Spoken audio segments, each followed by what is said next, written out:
আসসালামু আলাইকুম। গ্রামের নাম ছিল শান্তিপুর।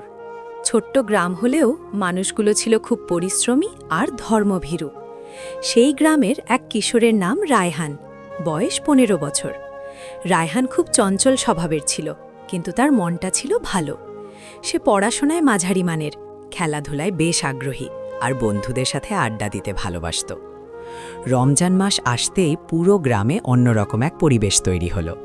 মসজিদের মাইকে তারাবির নামাজের সুর ভেসে আসত, সন্ধ্যার আগে বাজারে ইফতারের কেনাকাটায় ভিড় জমত, আর সবার মুখে থাকত এক ধরনের প্রশান্তির ছাপ। রায়হানও প্রথম দিন থেকেই রোজা রাখা শুরু করল।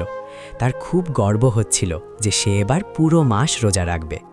কিন্তু রোজা রাখা যে শুধু না খেয়ে থাকা নয়, তা সে তখনও পুরোপুরি বুঝতে পারেনি। একদিন দুপুরে রায়হান তার বন্ধুদের সাথে মাঠে খেলছিল। প্রচণ্ড গরম, শরীর ক্লান্ত আর তৃষ্ণায় গলা শুকিয়ে যাচ্ছিল। খেলার এক পর্যায়ে তার বন্ধু সোহেল তাকে আউট করে দেয়।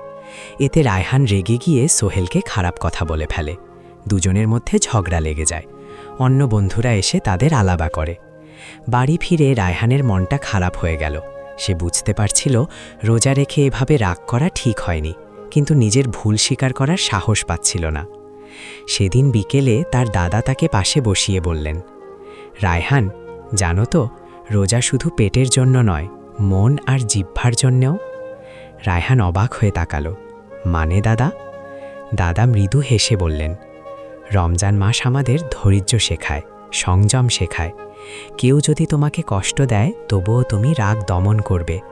রোজা শুধু ক্ষুধা আর তৃষ্ণা সহ্য করার নাম নয়, খারাপ কথা, মিথ্যা, রাগ এসব থেকেও নিজেকে বিরত রাখার নামই হলো সত্যিকারের রোজা।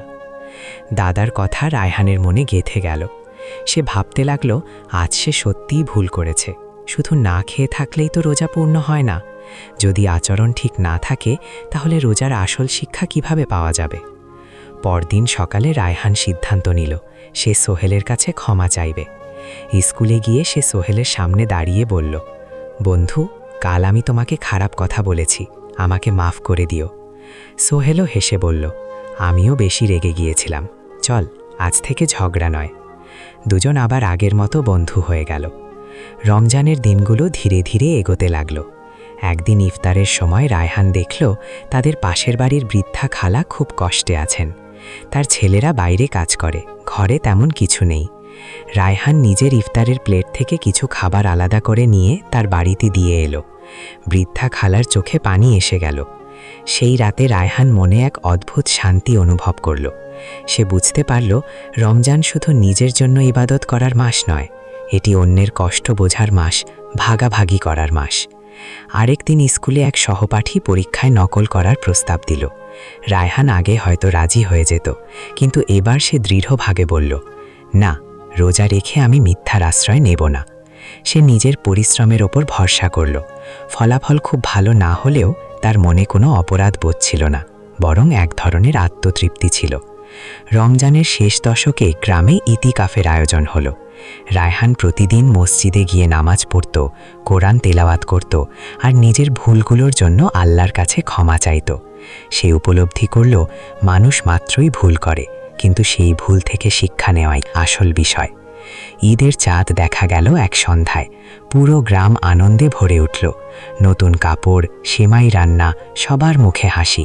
কিন্তু রায়হানের মনে সবচেয়ে বড় আনন্দ ছিল অন্য কিছু।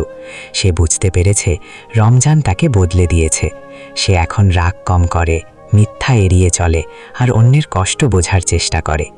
দাদা তাকে জড়িয়ে ধরে বললেন, দেখো রায়হান, যদি এই শিক্ষা সারা বছর ধরে ধরে রাখতে পারো, তবেই রমজান সফল। রায়হান মাথা নেড়ে বলল, দাদা, আমি চেষ্টা করব। শুধু রমজান নয়, সব সময় ভালো মানুষ হতে চাই।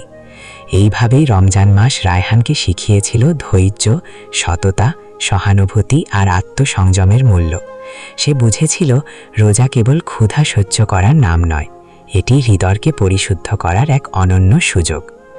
রমজান মাস আমাদের শেখায় ধৈর্য